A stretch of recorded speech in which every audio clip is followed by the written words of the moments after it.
Okay, everybody, it looks like we are finally live, which is great. It seems like every time we host one of these live Q&As, we have a bit of an internet connectivity problem right before we go live. So now that my heart is racing, we're here and good to go. We're here with Josh today. What's going on, everybody? He's our Aquatics host, another video host. He's in-house with us today to answer all your questions. I do believe we have Thomas here ready to moderate some of the chat as well. Thomas. Yeah, so he's going to join us in the chat. Anything Josh might want to chat with Thomas about, if Thomas can answer questions, he'll be there. And I guess we're pretty much ready to go. Thank you guys again for joining us. It's always awesome having all of you here with us. So with that said, I guess, are you ready to kind of jump in? Ready. All right. So let's jump in. Let's see. We have a bunch of questions here. It looks like... Let's see, regarding mesh foam covers or filter intakes to help fry from being sucked up, do these external filters have any effect on the effectiveness of the established bacteria within the filter media? So if I'm understanding this correctly, what you want to do is essentially put a pre-filter on the intake strainer of your canister filter or power filter. That's what I'm understanding. If that's the case, what ends up happening is that you're essentially pre-filtering the water. So you have to take into consideration that it's going to clog up a lot faster. Essentially, it will allow your foam pads on the inside or any of your mechanical filtration to be more free of debris, ensuring that it's going to last longer. But for fry, I usually recommend going with sponge filters. Because of the amount that you're going to be feeding, it's going to deteriorate the water quite quickly. So you'll be doing water changes more frequently as well. But sponge filters actually might be the way to go instead of connecting it to a canister filter or a power filter. If you have to use the other two, so either the canister filter or the power filter, then you just have to ensure that they're not going to be sucked in or it's too strong. Again, that's the point why you want to go with a sponge filter instead of the other choices, just because it's going to be a lot easier for the fry to swim around and they're not going to be sucked in. Yeah. Cool. Let's see here. Next up.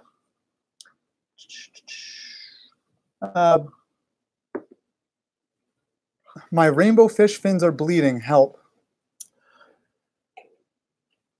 That sounds like it's a bacterial issue. There's a lot of things that that can lead to it. Proper aquarium husbandry or preventative measures is always key. You want to ensure that if you use any type of chemical filtration that you're changing it on time, that you have a regular water maintenance schedule where you're changing your water on time or frequently. These type of things usually occur when the water quality becomes really, really bad, very high in nitrates, and that usually leads to secondary infections. So it's not necessarily the cause, but it's something that develops because of bad water quality. Unfortunately, I don't necessarily want to get into too much detail in regards to treatment, just because every aquarium is going to be different, every water volume is different, and the best method of attacking it or to essentially fix the issue, it's going to be different for absolutely everybody. And I don't want to broadcast, hey, you need to do this, and then all of a sudden it doesn't work for one person versus it might work for you or not. But I would say it usually is a sign of bad water husbandry. And not to say that you're not doing a good job, but you might want to look into that. You might want to do tests for nitrates, see what your levels are at, see if there's anything that's on a chemistry level that can show you what needs to be corrected. But it does sound like it's a bacterial infection. So maybe it's worth taking photos, kind of giving some context and shooting an email to support at bigelspets.com, which I linked in the chat. Again, when they can see it and get a better context of your situation. Let us know what your water chemistry is. Yeah. Let us know the size of your aquarium. Let us know what you have inside your aquarium. And even the filtration and what you use as a filter media. All these things are going to be important and to be able to diagnose what your best plan of attack is going to be. Cool. Next up, and I think this is more of a, it's more subjective than anything. It's really up to everybody's individual preference, but someone asks, what's better, real plants or fake plants? Okay, so the benefits of having real plants, in my opinion, are better. However, that might not necessarily work in your aquarium. For example, live plants, they're going to be used for nutrient uptake, so it's essentially going to provide a more stable system. Unfortunately, it doesn't work with all fish. If you have goldfish, they'll eat your plants. If you have African cichlids, they'll eat your plants. If you do have African cichlids, though, I do know that you can actually use Java fern. They tend to not like that plant. So it will help with that, but it's a very slow grower. So the benefit of it, it's going to be very minimal on how much it's going to soak up in your nitrates. Yeah, I think it really comes down to on your level and whether or not you want to have a more natural looking aquarium. However, I know Thomas has actually done a video where he uses fake plants, and he's done an amazing job to make it look as natural as possible. So, you know, I mean, there are benefits and there's cons, but if you get ease of use, if you get creative with these things, you can really create some definitely really cool looking aquascapes and all that. Yeah. Absolutely. But I would say, yeah, it really comes up to you whether or not you want to go natural or fake. In a freshwater system, I like using easy plants, but it really depends on the inhabitants that you're going to have. Tropical fish and I would say common community fish, I would say it should be fine to use live plants. Once you start getting into African cichlids or even goldfish, plastic plants might be a better choice. Cool. Next up, recently my betta fish died and I don't know what was wrong with her. The water temperature was fine, and before she passed away, her stomach was bloated looking and turned yellowish. Any idea what reason? It could be an internal parasite. It really depends on the source of where you got your betta. Bettas, they're very commonly found, they're locally bred, should I say, and internal parasites are not as common with locally bred fish. However, it could be something to do with the diet. It could have received some sort of blockage inside its intestinal tract. And with any type of intestinal tract issues or any type of blockage, it's going to allow bacteria to actually grow very aggressively in that area. And that usually leads to bloating. Sometimes there's gases that are trapped. The other thing, too, you have to take into consideration how old is your betta? Bettas don't have that long of a lifespan. I would say 2 to 3 years is an average betta life for the common betta, of course, but it could be old age as well. It really depends what age did the soil receive it, at what age did you have it, and how long have you had it for. But bloating usually is a sign of internal parasites or even clear stringy poop that doesn't fall off. That's usually a sign of internal parasites. It's a good thing to keep an eye out for. Absolutely. Next up, why do all my algae eaters, plecos, and autos disappear? What do you have in your aquarium?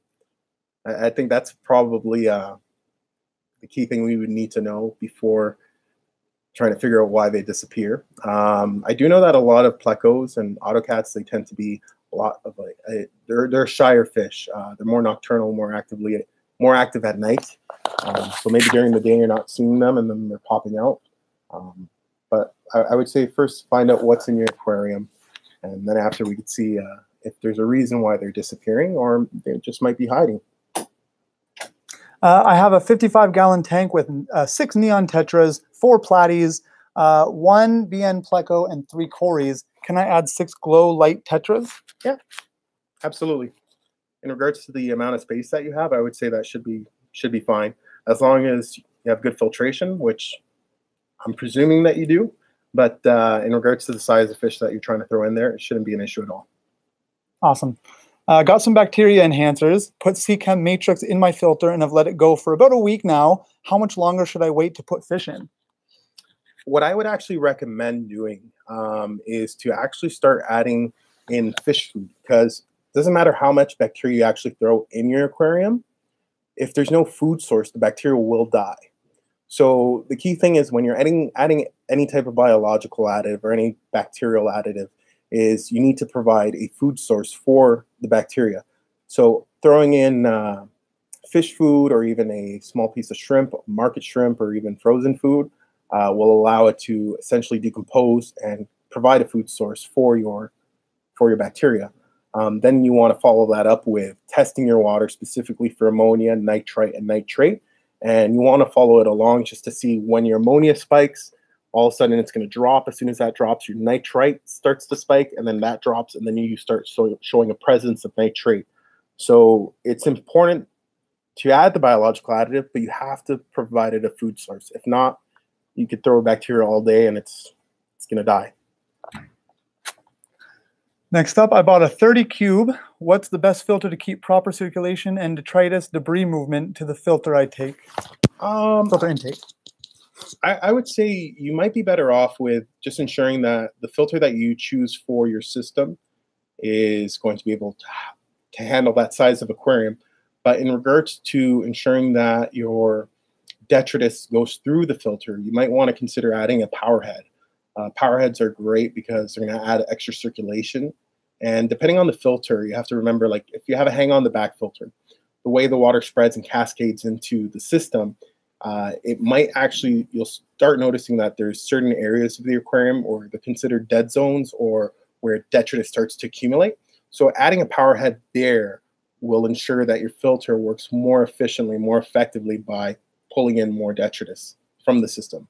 So adding a power head might be your best choice. But in regards to filters, I'm a fan of the Seachem Tidal. I think the Seachem Tidal 55 is a great power filter. If you wanted to go with a canister filter, I would say any Eheim canister filter is great. The classic series from the 2213, 2215, 2217, they would all be good choices. But like I said, you might want to consider adding a power head just for extra circulation within the filter and, sorry, extra filtration within the aquarium so that your filter can filter out more. Awesome. I had a couple of Amano shrimp a few months ago, but they disappeared completely after a few weeks. None of my fish are big enough to have eaten them. So do you know what could have happened? If they died, it's essentially the cycle of life. There's going to be certain things that are going to start breaking it down. In most cases, though, with most inverts, you usually see a shell of some sort. They don't emulsify or they don't turn into jelly or anything like that. But usually there is some evidence of the death or some evidence of the body left over. Although the fish that you might have might not eat it entirely, they will pick at it. So if you have a lot of little fish, they might have cleaned it up before you're able to see it. Other things to consider is look at your intake filter. Sometimes you'll see the carcass there. So that may have happened. Okay. Why does my tank grow algae, but plants don't grow that well? I have a current USA light. How old is your light? It also depends. I know, like by just saying the brand, it might not necessarily be specific. But to give you an example, if you had, let's say, a high output T5 system, whether it was Current USA or any other brand for that matter, and let's say the bulbs were old. As the bulbs get old, the spectrum or the phosphors begin to degrade and the spectrum actually shifts. And with that shift, you're actually going to grow algae more aggressively than keeping your plants alive or having your plants grow. You have to remember that algae is like an engine, and the fuel source is going to be your phosphates, your nitrates, and the light. If something's not balanced, you'll notice that, or if there isn't an equilibrium in the aquarium, you'll notice that algae tends to grow very, very aggressively. But I would say if you shoot us an email, let us know what your water parameters are, let us know what you're dosing. I might be able to give you, shed some more light in that question. So to speak. Yeah. All right, cool. Next up, I just installed a new tank about almost a week ago. I have a few inhabitants like damsels to help with the cycle. When is the best time to do water changes? I usually recommend, and I'm presuming because you say damsels that you have a saltwater system. A lot of people are going to say damsels aren't a great choice. I think they are because they are very hardy. However, if you have a fully aquascape system, getting them out is going to be the problem later on. They're very aggressive, and as soon as you start adding new fish, they're going to start attacking it. They're usually recommended towards the end of one of your last fish to keep or to have in your system. Water changes, I usually recommend start doing them right away. You know what I mean? Prevention is key in absolutely everything in life.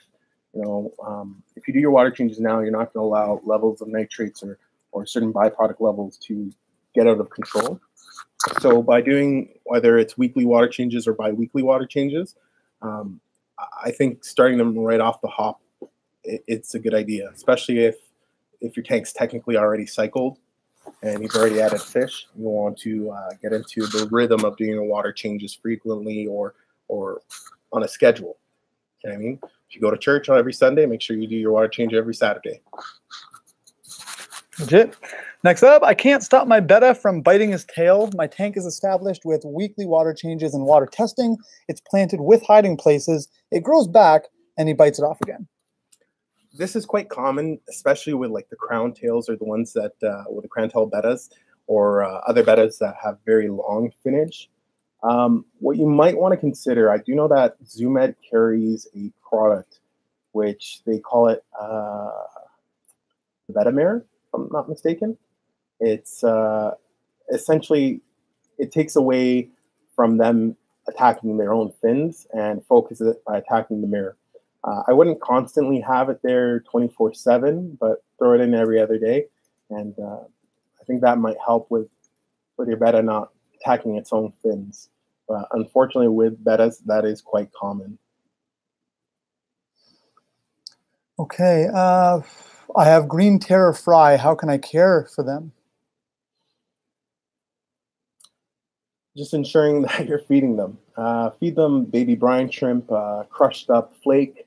The other thing you have to take into consideration is you want to ensure that the water quality is good. So you might have to do partial water changes more frequently just because you're adding a lot of food and you're doing, it's not like regular adult fish where you might feed them once a day and that's about it.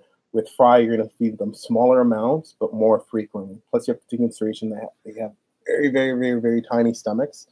So there's going to probably be a lot more food being wasted than what's actually being used. So key thing is make sure your water quality is good. How to cure Popeye and green spotted puffer not eating? Help, help. Popeye, and I'm presuming that you're talking about the Popeye where they're expanding, and with a puffer it's not as easy to see, but with other fish what you'll notice is that there's like a pine cone effect where they've expanded to that point. Unfortunately, Popeye is one of those diseases or one of those ailments that once a fish has it, it's usually too late, unfortunately. My best advice is just try to provide it the best life possible for the time being. Unfortunately, the amount of information and the amount of research that's done with Popeye is that there's not a lot of success in getting them to revert back to normal. Once they have it, it's usually a done deal. Unfortunately, it's not too common for people to cure Popeye. If I'm taking consideration that it's not cloudy eye that you're talking about, but Popeye as in the when the fish swells up and then after with the regular fish the scale starts to go up and it almost looks like a pine cone effect. That's usually once it has it's gone. I have nearly 40-gallon freshwater tank, and I want to rescape my tank with low light semi-plantation. So how much light would be required for this tank? My best recommendation is to watch the videos that Thomas is doing because he's actually doing a whole series on a low-tech planted aquarium. So my recommendation, subscribe, hit that bell notification, crush that like button, and just watch the series. I'd say you'll be able to see exactly what Thomas does in regards to how he sets it up, what light he uses, and the success that you'll be soon to see. Yep. It's a really good series. I mean, I know I enjoy making it. We've got a huge response from people about it, so definitely check that out. I'll link it soon in the chat. Next up, got to find the next question. What kind of environment does discus fish like? Clean, as clean as possible. A lot of the great discus breeders, it's like a lot of discus breeders, especially the great ones. Jack Watley, just to name a few, or just to name one. But Jack Watley, if you ask him how many water changes he does per day, I'm pretty sure he does more than one a day. It's daily water changes. It's ensuring that your system's water is as sterile as possible, ensuring that nitrates are as low as possible, if not non-existent. But from what I know with discus, especially breeders, is that they're doing water changes every single day. So as clean as possible and as sterile as possible. I need to get a heater for my 30-gallon tank. What do you recommend? This will be my first setup. I'm a fan of Cobalt Aquatics, and they have the neotherm heaters. They're very low profile. They're extremely accurate. If you want something that's not as expensive, Eheim is, in my opinion, one of the best heaters. They're one of the best heaters. The Jaggers, they're extremely accurate. They have a plus minus of a 0.5 degree Fahrenheit in regards to the accuracy. You're able to actually calibrate them, which is great because a lot of heaters can't do that. A lot of heaters, they come pre-calibrated, and however you receive them, that's how they are. But with Jagger, because you have to take consideration that they're coming from Germany and in transit, they move around and shake it around, you might have to require to calibrate them. So I'd say Jagger or even the Neotherms, they're great choices. Looking to start a cichlid tank, any advice? Pick the cichlids that you want to go with. What you'll notice with cichlids is that you have South American cichlids, you have Central American cichlids, and then you have African cichlids. If we go with African cichlids, you have 3 main lakes. That's going to be Lake Victoria, Lake Tanganyika, and Lake Malawi. And then within those lakes, you have different subspecies and species of fish. So, there's a lot of information out there, a lot of different fish. Just to give an example, if you want a show aquarium or show tank, me personally, I would do either a male hap tank, so haplochromines. That's going to be like your Hapalis or Scionochromis fryerii, to be correct, even though Hapali is the common name. A lot of peacocks like Alanacara bangas or Alanacara surigrantis, Alanacara maluanas, or even Taiwan reefs and other larger male haplochromines would probably be the best bet. They're very flashy. The amount of color that you get out of those fish are amazing. If you want something that's a little bit more interactive, I would say Mabunas are great species. However, with Mabuna, in most cases, they're a lot more aggressive, and you have to take consideration that some of them are algae grazers and some of them are scale eaters. So finding the right zen in your aquarium might be a little bit trickier with that. And just with any African cichlid aquarium is that there's always going to be a fight for dominancy of who's the king of the aquarium. So just take that into consideration, that you might have some casualties while you're trying to find the perfect equilibrium of your cichlid aquarium. Good tips. What kind of CO2 diffuser would you recommend for a 60-gallon? The one that we sell. No, unfortunately, I'm not too savvy with high-tech systems, but I do know that Thomas is going to have a high-tech system series in the works, and yeah, that's coming right after the low-tech sometime. Yeah, so I would say stay tuned. I don't want to give you the wrong information. I think Thomas might have also given some info on that in the chats, but we're just going through, and whatever we can't get, Thomas is hopefully cleaning up, so that's good. So check out the chat. Thomas has probably answered you, and if not, it'll definitely be in our high-tech planet series. Yeah. Okay, next up, I'm very good about doing my water changes, but can't seem to get nitrates below 40, as it's been consistently there for a long time. I would say, what kind of aquarium do you have? Water changes are going to be your best bet. That's the truth of the matter. You might want to do them more frequently. The other thing you want to take into consideration is reduce the amount of feeding. That might play in part. Like nitrates going up that quickly just means that you have a really, really, really good biological filtration. Because with every aquarium, the key thing is ensuring that you're converting ammonia to nitrite and nitrite to nitrate as quickly as possible, as ammonia and nitrite are the more toxic byproducts of the nitrogen cycle. But I would say your best bet would be continue the water changes, reduce feeding. There are products out there, but it depends if you have a freshwater or saltwater system. You could use a denitrifying reactor, There's a product called Cichem denitrification. And essentially what you would be doing is you'd be running it in a reactor at a very, very, very, very slow pace or a slow flow rate. And the importance of that is to ensure that you're creating an anaerobic zone inside the reactor where there's little to no oxygen. And that's what's going to essentially convert, or should I say grow, the bacteria that's going to convert your nitrate into nitrogenous gas. And that escapes through the atmosphere. But I would say it depends on the type of aquarium you have, saltwater, freshwater, and then we could go from there on what products might work best for you. Awesome. Guys, just so you know, because our Wi-Fi was so spotty, we're running off of my data right now, my own data. So I think we're going to cut this off maybe a little earlier. We're going to go for 5 or 10 more minutes, answer as many as we can. So we'll do a lightning round now.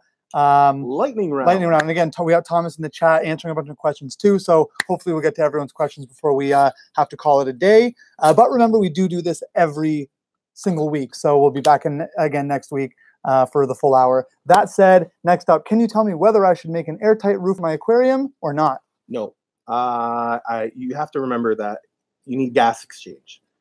Without gas exchange, your CO2 level is going to rise in your system, which in turn is going to drop your pH, which in turn may kill your fish. So you need to have, you can put a lid in to reduce evaporation, but you don't want to have a fully enclosed system where air is not circulating or where gas is not being exchanged. Next up, is RO water good for African cichlids? Yes, if you're going to treat it. The nice thing about reverse osmosis water, it gives you a clean slate. So at that point, with a neutral pH, what you're going to do is you're going to add buffers, such as Cichem's, I think there's one, a Lake Malawi one, and there's a Lake Tanganyika one, if I'm not mistaken. But essentially what you're adding is you're remineralizing the water to essentially have a higher pH. You're also making it harder water for your African cichlids. So reverse osmosis is good in the sense that it's a clean slate, but you're going to have to treat that water to ensure that it's going to be the best for your African cichlids. Next up, do I need conditioner on an RO DI water? No, you don't, but I'll be honest with you. I have a saltwater system and I use reverse osmosis, and I still use water conditioner. I think it's more of a habit that I have than anything else, but in theory, no, you wouldn't need it. But for example, I use Cichem Prime with my RODI water, and what I do know is that although I'm not using it, or should I say it's not treating chloramines and chlorine, because there's none found in RO water or RODI water, there is benefits to it in regards to ensuring that any free ammonia or nitrite is going to be detoxified and remove some nitrates.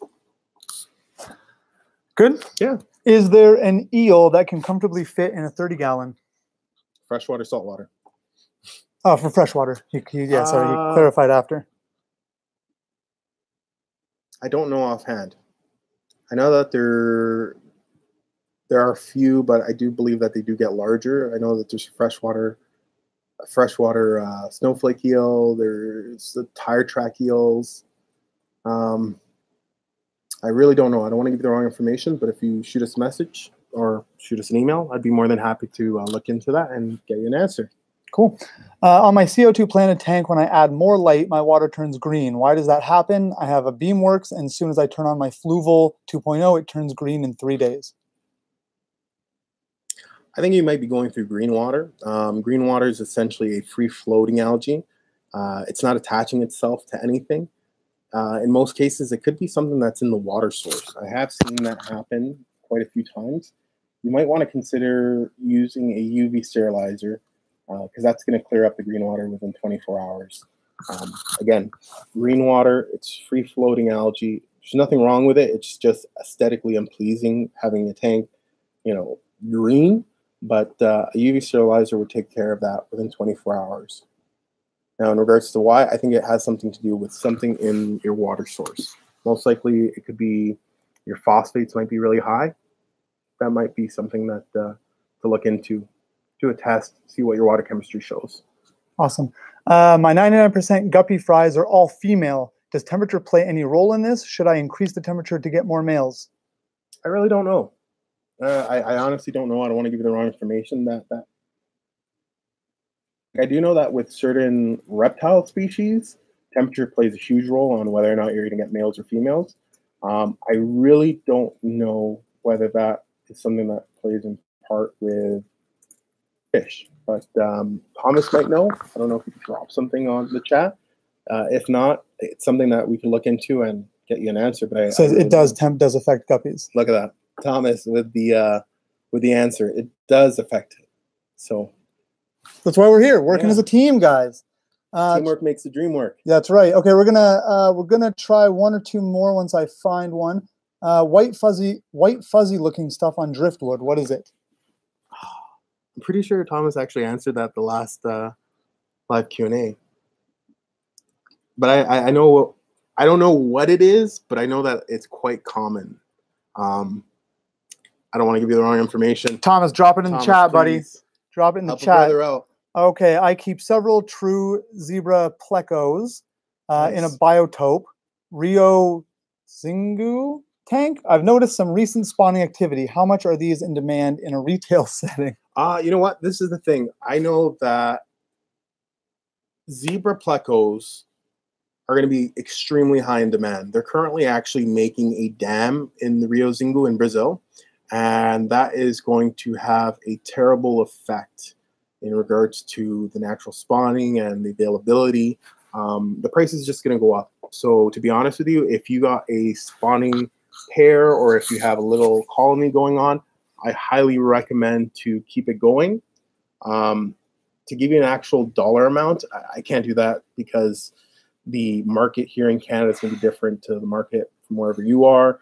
But they are a expensive fish, and the demand's just going to go that much higher because the availability is going to be that much lower. Cool. We're going to do one more because we unfortunately have to cut the live Q&A short today, but we'll be back again next week with a full-length one. So we have one more question. This one seems tailored just for you. Let's hear it. Saw one of your videos about a fluval 13.5-gallon setup, and you installed a Cobalt 50 watt and set up mine at 76 degrees. Why is it showing an 80-degree temp on it? Light flashing. Okay, so what's going to happen is that there's two things. There is, you have to set the temperature to the temperature that you want. I set mine between 76 and 78. I would say 76 might be a better choice because once you take into consideration the equipment itself is going to provide some heat as well. The flashing, in most cases, is what the current temperature is. So what it's telling the heater is to stay off until it drops down to its optimal temperature. So there's your answer. Awesome. Cool. Guys, unfortunately, we do have to call it there. We didn't do the full hour. We did just over half hour. But again, crazy internet troubles. At my home where we usually do the Q&As, I'm moving from like 10 megabytes per second up to 940. So we should be, yes, we should be back up and running in great shape next week. So the dates to be determined, but we'll be back there, Thomas and I, and hopefully Josh will be around to moderate in the comments as well. But thank you again so much, guys. And as always, keep on tanking. Cool. See you guys later. See you later.